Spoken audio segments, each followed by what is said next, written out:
માવો બનાવતો હાલ્યો જાવ અને દાળિયા સગના ને મગના ને કેતો આવું ખેતરમાં આવે સોરવા. એ સગના આપણે ખેતરમાં આવવાનું. હમણાં તીન તો દાળિયાની હાથ નથી આવતી તો આવવાને હાલ્યા જેવી કોઈ ના કરતા પૂરા ભાઈ વાળીને કામ કરીશું કર. અને તેને ટાઈમ તો હતા પણ આ નવો ચાસ લાયા તેને. હાલ તો હું ધોવાડવાનો છે. આ તો નવો ગોતો છે માનમાં દેડો છે. હારું તો છે ને. અરે તકાત. ફર્સ્ટ ક્લાસ કામ કરે છે. તો વાંધો નહીં. તો તારી શું દેશો? દાઈ પાવલી. પાવલી દે. આ મોંઘવારી વધી જશે. હવે પાવલીની કેટલી વસ્તુ આવે દાંડા. શું કરશો? એલા પાવલી કઈ ના થાય. હા એટલે ભાઈ તારા માટે 200 રૂપિયા. મારા એક માટે બધા માટે. બધા માટે. તો વાંધો નહીં, હાલો. પણ એક બે ત્રણ ચાર ના થઈ 200.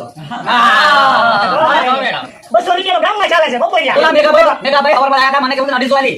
250. તો હા એટલે 300 આપી જાય. હા તો વાંધો નહીં, હાલો. હારું હાલો.